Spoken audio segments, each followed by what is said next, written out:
तो सरकार, सेना तैयार है। और लक्ष्मीबाई कहती है, तो मैं भी तैयार हूँ। तात्या, तुमसे मुझे ये बहुत आशाएं थी, तुम्हारे रहते हुए अब क्या हो गया। तब जूही ने कहा कि सरकार, ये स्वामी भक्त है। स्वामी भक्त माने स्वामी का भक्त।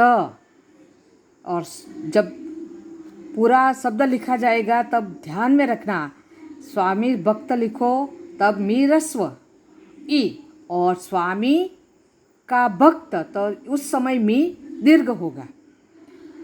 ये ध्यान में रखना। शब्द समूह में ये शब्द आ सकता है।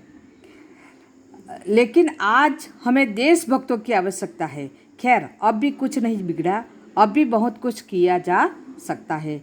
इसीलिए तो आया हूँ बाई साहब, आप जो कहेगी वही करूँगा, जो योजनाएं बनाए उसी पर चलूँगा।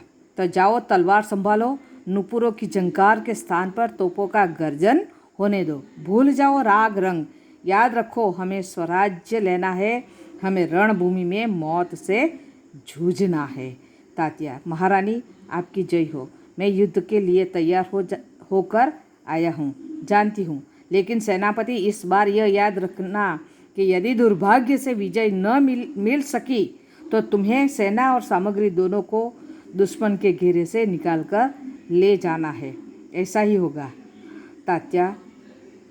मेरा मन कहता है कि यह मेरे जीवन का अंतिम युद्ध है। जीत हो या हार, मुझे किसी बात की चिंता नहीं। चिंता केवल इस बात की है कि हमारी वीरता कलंकित न होने पाए। भाई साहब, वीरता आपको पाकर धन्य है। आपके रहते कलंक हमारी छाया को भी नहीं छू सकेगा। आज्ञा दीजिए, प्रणाम। तो तात्या कहता है कि भाई साहब, अभी भी कुछ बिगड़ा नहीं है, अब भी बहुत समय है। आप जो कहेगी वही करूँगा, जो योजना बनाए उसी पर चलूँगा। तो जाओ, तलवार संभालो, रंग राग को छोड़ दो। हमें स्वराज्य प्राप्त करना है, हमें अपना राज्य प्राप्त करना है, हमें रणभूमि में मौत से जूझना है। इसलिए आज हमारे देश को देशभक्तों की ज़रूरत है, स्वामी भक्तों की नहीं। ये बात ध्यान में रखना है। महारानी आपकी जय हो। मैं युद्ध के लिए तैयार होकर आया, जानती हूँ। लेकिन सेनापति, इस बार यह बात याद रखनी है, यदि दुर्भाग्य से विजय न मिल सकी तो तुम्हें सेना और सामग्री दोनों को दुश्मन के घेरे से निकालकर ले जाना है। ये बात लक्ष्मीबाई बहुत जोर देकर कहती है। तात्या, ऐसा ही होगा। पर युद्ध में जाने से पहले लक्ष्मीबाई का मन क्या कहता है कि ये मेरे जीवन का अंतिम युद्ध है। जीत हो या हार, मुझे किसी बात की चिंता नहीं। चिंता मुझे है तुम्हारे वीरता की। तुम्हारी वीरता कलंकित न हो, वीरता को दाग न लगे। भाई साहब, वीरता आपको पाकर धन्य है। आपके रहते कलंक हमारी छाया को भी नहीं छू सकेगा। आज्ञा दीजिए। इस प्रकार लक्ष्मीबाई तात्या को समझाती है और कहती है कि अब सारी जिम्मेदारी युद्ध में जीत हो या हार, लेकिन वीरता कलंकित हो जाए ऐसा कुछ भी नहीं होना चाहिए। लक्ष्मीबाई, प्रणाम तात्या, मैं सीधी युद्ध भूमि में जा रही हूँ, देर न लगाना। मुंदर, सरकार, आज मैं बराबर आपके साथ रहूँगी। जूही, और मैं तोपखाना संभालूंगी। लक्ष्मीबाई, और हम सब मिलकर या तो स्वराज प्राप्त करके रहेंगे या स्वराज की नींव का पत्थर बनेंगे। हर हर महादेव। तीनों हर हर महादेव का उद्घोष करती है।